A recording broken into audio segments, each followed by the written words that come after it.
In this lesson we take a look at Chris Cornell's version of Nothing Compares to You, which is of course written by the one and only Prince, later covered by Sinéad O'Connor back in 1990, became a huge hit, and the version that I'm mostly familiar with the most. And then a couple of years later there was this one by Chris Cornell, done on the guitar, so I took it from there. In the key of C, which is also I think how Prince does it.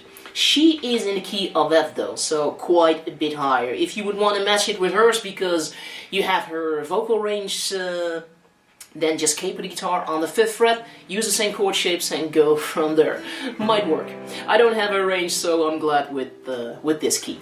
So the chords in there are for the most part pretty okay. C dressed up with a sus4 here and there, then a G with a B in the bass, or sometimes just simply a G, then an A minor or an A minor 7, leaving the 3rd string open, and let me see, at one point you go to E7, which leads you into the chorus. Now it gets a tad harder because you have a B flat in there and you have F in there, 2 bar chords. From there, well, that's already it. At one point, yes, there's also an E minor, so no big deal for that. There are a couple of little changes or differences in the progression, as in differences from her version, and which I will of course break down.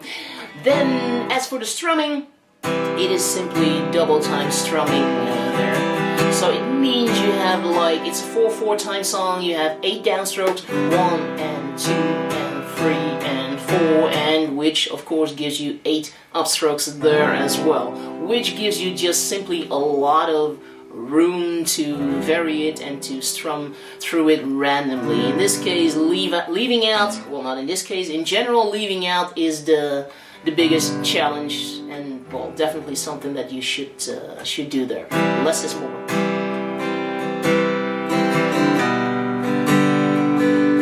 Something like that. We take a close look at that, of course. Then, well, the usual. We'll go through the progression, of course, and everything that you would need to know. So, Nothing Compares to You by Chris Cornell is now up there in the target program at Total Guitars, so you can check it out if you would want to learn it.